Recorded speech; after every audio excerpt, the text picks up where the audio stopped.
اللہ الرحمن الرحیم۔ ایک بھائی نے پوچھا ہے مسجد میں داخل ہونے کا طریقہ۔ آسان ہے لیکن سمجھنا اس کو ضروری ہے، کیونکہ مسجد میں جب داخل ہونا ہے تو اس میں دو باتوں کا خیال کرنا ہے۔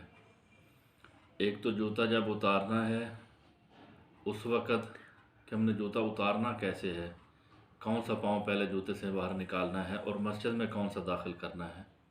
یہ دو باتیں بہت ضروری ہیں، توجہ طلب ہیں۔ اب مسجد کے اندر داخل ہونے کے وقت ہم نے اب جوتا جو اتارنا ہے، پہلے جوتے میں سے بایاں پاؤں باہر نکالنا ہے۔ مسجد میں ہم نے دایاں داخل کرنا ہے، لیکن جوتا بایاں پہلے اتارنا ہے، پاؤں پہلے بایاں باہر نکالنا ہے جوتے سے، اس کو نکال کر جوتے کے اوپر رکھنا ہے، اور دائیں پاؤں کو نکال کر مسجد کے اندر داخل کرنا ہے، پھر بایاں پاؤں مسجد کے اندر داخل کرنا ہے، اور دعا پڑھنی ہے مسجد میں داخل ہونے کی۔ اس سے پہلے آپ صلی اللہ علیہ وسلم پر درود شریف پڑھنا نہیں بھولنا ہم نے۔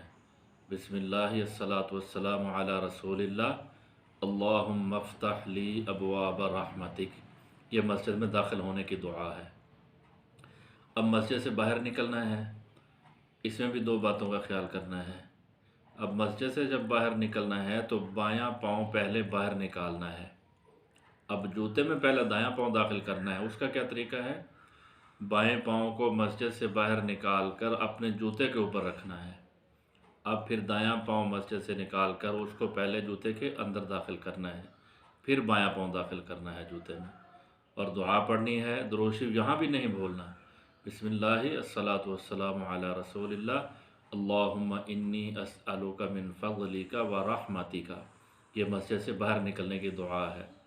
مسجد میں داخل ہونے کی دعا، مسجد سے باہر نکلنے کی دعا، اور سنت طریقہ اس کا اہتمام کرنا، اور موقع مال کی دعاؤں کا اہتمام کرنا۔ انشاءاللہ موقع مال کی دعائیں آپ کو بتاتے رہیں گے، اور اس کے جو آداب ہیں پڑھنے کے، عمل کرنے کے، ان کا اہتمام کریں گے انشاءاللہ، تو اس کی برکت سے اللہ جل شانہ کی حفاظت میں آ جائیں گے ہم۔